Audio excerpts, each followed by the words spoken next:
Jedediah squinted at the parched land. The sun beat down, casting long shadows over the cracked earth. Cracked earth stretched endlessly.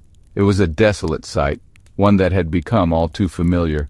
Another season without rain. The once fertile fields now lay barren, a testament to the relentless drought. He ran a calloused hand through his dust-caked hair. Each day felt like a losing battle against nature.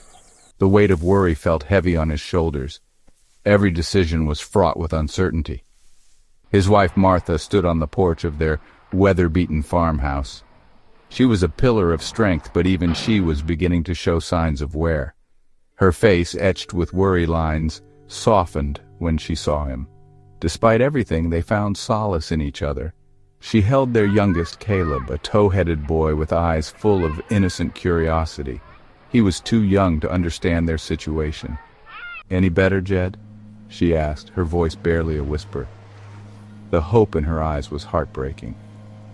"Not yet, darling," he replied, forcing a smile. He wanted to reassure her, to give her some semblance of hope. He knelt before Caleb. "But don't you worry, son. We'll figure something out." He had to believe that for his family's sake. But the truth was, he was running out of options. Each day brought new challenges, and the solutions seemed further out of reach. The bank was threatening foreclosure, and the future looked as bleak as the dust-filled sky. The thought of losing their home was unbearable. He looked at his family, their faces etched with the same worry that gnawed at him. They were in this together, for better or worse. He had to find a way. He wouldn't let them down. Determination surged through him, a flicker of hope in the darkness. He wouldn't let this land, the land his family had worked for generations, slip through his fingers. It was more than just land, it was their legacy. But what if hope had dried up along with the creek beds? The question lingered, a shadow over their dreams. That evening, the flickering lamplight cast shadows on the kitchen walls, mirroring Jedediah's fear. The room was eerily silent, broken only by the creak of old floorboards. Their unspoken worries hung heavy in the air. He sat across from Martha, their dinner growing cold. The food, once a symbol of their hard work, now seemed like a cruel reminder of their struggles. The silence between them was louder than any words. "We can't keep going like this, Jed," Martha said, her voice tight with unshed tears. Her eyes, usually full of life, now reflected their despair. She searched for answers, for hope that seemed to be fading. "We have to think of the children. Their future depends on us finding a way through this." The thought of their children weighed heavily on their hearts. He reached for her hand, his touch rough but full of love. It was a small gesture, but it was all he could offer. His calloused fingers intertwined with hers, trying to convey strength. "I know, Martha, I'm doing everything I can." His voice was steady, but inside he was crumbling.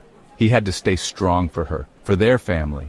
He told her about the latest loan he'd applied for, the one he knew wouldn't come through. The banks had been tightening their grip, and every rejection felt like another nail in the coffin of their dreams. He hated seeing the hope drain from her eyes. Each rejection, each setback, was eroding the light that once shone so brightly within her. He remembered his grandfather's stories of a time before the droughts, when the land had been fertile and green. Those tales seemed like distant dreams now. Had his grandfather's dreams turned to dust too? The once fertile fields were now barren and cracked, a stark contrast to the lush landscapes of the past. Was this their legacy? A legacy of struggle and despair. They had worked so hard, sacrificed so much, and yet it seemed like the odds were always against them. He squeezed Martha's hand, trying to offer comfort he didn't feel himself. He needed to believe that there was still a chance, still a glimmer of hope. He had to hold on to hope, for her, for their children, for the future of their farm. It was the only thing that kept him going. But deep down, a voice whispered that hope alone wouldn't save them. They needed a miracle. And as the night grew darker, that whisper grew louder, echoing in the silence of their small farmhouse. Jedediah stood by the old well, a symbol of their family's resilience. It had been dry for years, a reminder of their struggles. The land was barren, and the crops had withered, leaving the family struggling. Frustrated, he kicked a stone. The weight of their hardships was overwhelming. As he bent down, something caught his eye. A glint in the dirt. A faded, yellowed paper lay half-buried. It looked ancient.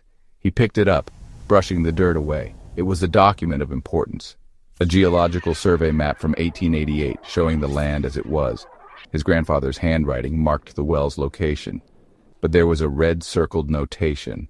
Potential oil reservoir, it read. A beacon of hope. Hope surged through him. Could this be their miracle? Could this be the answer to their prayers? Could there really be oil beneath their land? He rushed back to the house, clutching the map. Martha listened intently, her eyes widening with each word. A flicker of hope sparked in their eyes. "We have to find out, Jed," she whispered. "We have to know." The future of their family depended on it. Days later, an oil rig was set up on their land. The drill roared to life, and soon black gold gushed forth. Their prayers had been answered. The discovery of oil transformed their lives forever.